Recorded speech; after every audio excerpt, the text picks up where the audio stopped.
Hi everyone, and welcome to SPARX, STEM Professionals Amplifying Resilience and Excellence. This is the first part of our hopefully ongoing video series where we interview female STEM professionals and get to know a little bit about them and their role in this world. I'm Lilia, Outreach Lead on Chill It Robotics, and today I'm joined by Angela Hall, Safety Director at the Boeing Company. Hi Lilia, thanks for having me. Really looking forward to getting into a conversation. Me too. It has been so great getting to know you over these past couple weeks, and I can't wait for you to tell our viewers about your experiences. So first of all, please describe your role at the Boeing Company, Safety Director, and your path to getting towards where you are today. Sure. I could talk all day about this. So the job I'm in currently at Boeing, I'm a Senior Engineering Director. And my specific area of focus is implementing our safety management system. I work in the defense and space side of our business, so Boeing Defense, Space, and Security. We're implementing a product safety management system that really, at the end of the day, ensures all of our products operate the way we intend when we design and build them. And in that, I have a chance to work across the entire company with my counterparts that work in commercial airplanes and also our services business. So it's super fun, super important work. And I would say my path to that job, my background has been really, really diverse. When I came out of school, I didn't think, oh my gosh, someday I want to lead safety management system. That wasn't even a thing. So I've worked in lots of different functions at Boeing, at lots of different locations. Obviously worked in engineering, but also operations, leading our factories. I've worked in quality, lots of different sub-elements of engineering. I've even worked in environment at safety, which has been pretty fun. And worked in different parts of the country, lived in Southern California off and on, and in the Midwest. So yeah, really diverse experience and tons of different programs, which is really fun. So lots of different products that we build. That is amazing. What's one of your favorite things about the role you have and the opportunities that you were able to take advantage of to get there? I think about, what really charges my battery in the work that I do is it's, I mentioned it's important work.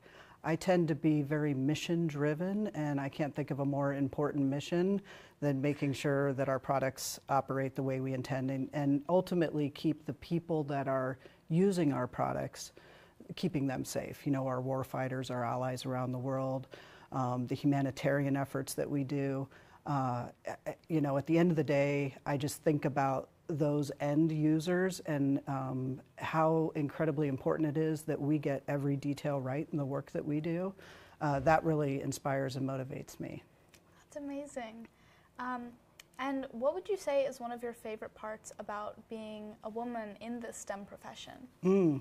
Yeah, that equation has changed quite a bit over the years. So I've been at Boeing almost 27 years, and I've worked at another aerospace company previously, so over 30 years in aerospace.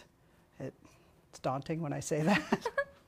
But it's really changed over time because early in my career, I was often the only woman in the room, conference room, factory area, whatever, sometimes the only woman in a building. And complexities that go along with that. And it's really changed over the years. And I love that much more women in leadership, much more women in very senior technical roles. And I think I find it really inspiring, especially for women early in their career coming into the company and into industry as a whole, seeing that, hey, there's a place for me here because, representation matters. So. Being a woman in leadership and having that privilege of my experience and being able to share that with others, that's time well spent for sure. Thank you. So it sounds like you've been able to really inspire others. Looking to inspire kind of the next generation of STEM is something we're really focusing on in this video series. So for the people who might be interested in aerospace or something similar to the role you have, what are some of the skills that you use in this job, whether you learn them at your job or along the way? Yeah, I would love to be able to say that algebra class or that, you know, organic chemistry that you're working and struggling on right now is super going to help you in your future career. It might, I don't know, it depends on your specialty. But, you know, when I think back to the technical skills that I learned in school, it wasn't so much about the specific element of science, but it was about the process. So when I think about how I apply what I learned in school and how I apply that now and what are those skills that I apply, having a really systematic approach to problem solving, troubleshooting, and being able to do that in an organized fashion and create efficiencies in both the work that we're doing, but also organizationally, you know, helping teams find their way, knowing enough about all the subjects to be able to ask the right questions. I think those are skills that I've really honed over time. Again, you know, my career, I don't really have a specific specialty that I got deep in. I would say my career experience has been much wider, and I think that helps me in that space of being able to, you know, did you think about this? Have you considered this? Have you talked to these folks over there? So I think those skills are super important. And then again, you know, we don't often talk about this maybe so much in a STEM conversation, but the people skills, being able to, you know, engage with other people, work with a team. No single person knows all the answers. Collaboration, you're always going to come up with something better than if you know, focused on it yourself. So those are places I spend a lot of my time. That is so applicable to robotics, let me tell you. Oh, I can imagine, yeah. Outreach lead, as awards lead, I do a lot of talking for my job, in case you couldn't tell. And so it's really great to hear that. And I think it's just such a great opportunity and experience to be able to connect with others, especially people that have similar interests as you. Like, STEM is vast and it's wide, but you can still find people who are like yourself and different, and that just makes it so much better. So pivoting now, if you had to start over, what advice would you give to your younger self? Let's see. I think when I was younger, probably middle school age, I put myself in a category of I'm not good at math, I'm not good at science. And it wasn't until I got into high school and I was amongst a broader population of people that I realized, hey, I'm not so bad at this stuff. I just happened to be in a very small group where the people I was with were brilliant. And it's interesting because still to this day I kind of feel like, oh, maybe I'm not good at this. Like we get this imposter right? And syndrome, yes, thank you. And it's funny because that stuff sticks with you. And so if I could go back and kind of talk to my younger self, like, don't overstress it. It's fine. Like, you're just where you need to be. And you're in this really small space now, and the world's a very big space. And so I knew that I wanted to do something with aviation, something with aerospace. But I almost kind of limited my thinking about what that could be because I had this voice in the back of my head saying, well, I'm not very good at the technical stuff, so maybe I should go explore some other pieces of it. And here I am at the end of the day, I'm a senior engineering director, like who knew, right? So I would just say if I could go back and talk to my younger self, like, don't limit yourself, don't let the voices overwhelm the voices, right? Because they are probably usually not telling you good things, right? You have to kind of combat that, yeah. In our pre-interview, you mentioned that you were a part of the Boeing LGBTQ Alliance. Could you describe this a bit, please? Sure, yeah. When I first moved to a very a broader leadership role, kind of a higher level of leadership, I recognized that I wanted to show up a little differently in terms of my role in the company, and that, you know, of course I was there to get my day job done, but I also knew that there were other organizations in the business that that needed help. And so I volunteered to be an executive sponsor of what we call one of our BRGs, their business resource groups at Boeing. And at the time, I would say the business resource group that probably had the hardest time with finding executive sponsors was our BRG for the LGBTQ plus community. And I was not intimidated by that at all. I said, sign me up, let's go see how we can help. So I've been doing that for maybe about 15 years now here in the Puget Sound area, and then been quite involved also at the company level. And what my role is with that team is really to just be an executive advisor, help them when they need help, provide mentoring, but also be an advocate on behalf of the team back to the company. Because sometimes when you work in a big organization, especially big and bureaucratic as the Boeing company can be, things move slow, and advocacy isn't always there the way it needs to be. And so over that time, I've been able to help champion for the team on, things that were getting stuck, things that needed sponsorship that weren't getting sponsorship, sometimes even policies that were dated and didn't make sense. And, folks are kind of trying to make it happen from where they're at, and sometimes you just need that higher level voice to come in and say, come on, leaders, hello, are we really doing this? And help the team navigate through that. So I've been able to play all of those roles as a part of working with the BRG. And as you can imagine, there's a lot of energy in any one of our resource groups. There's a lot of sense of the charter really needs to be about social justice.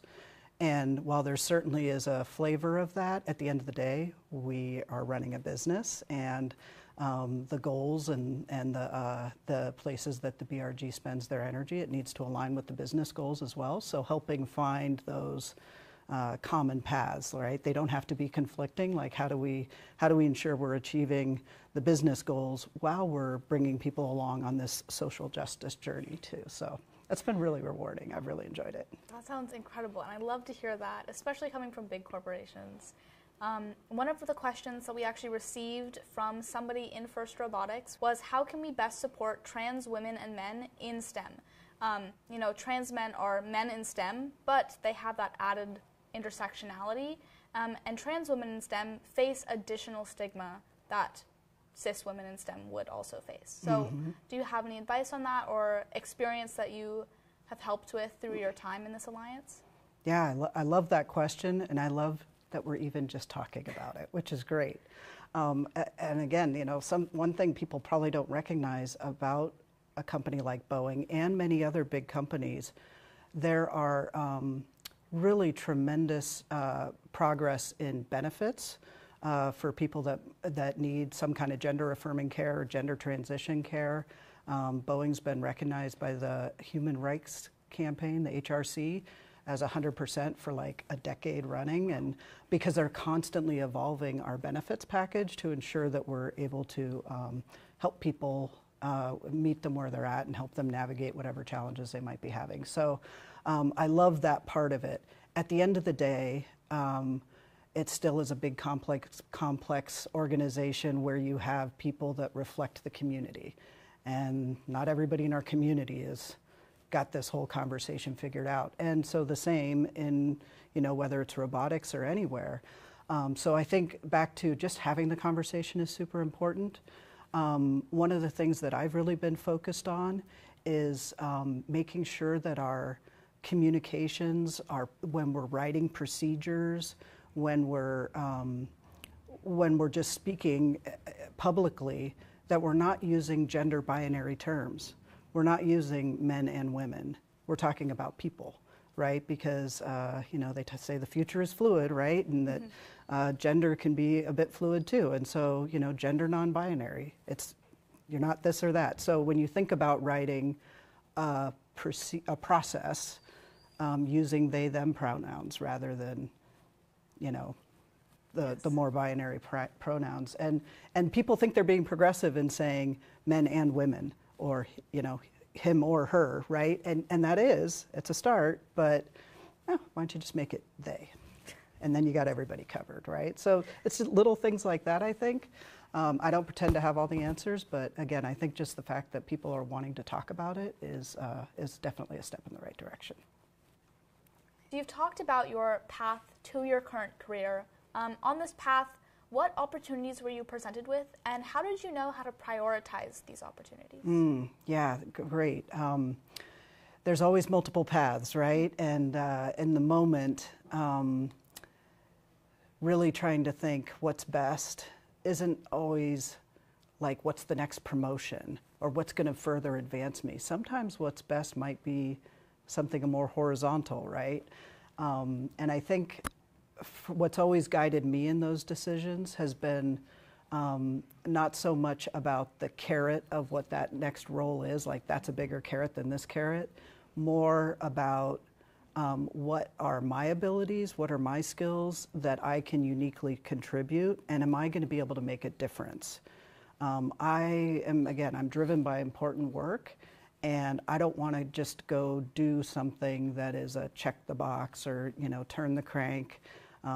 We need those people, those are important jobs too, but I know that's not what motivates me.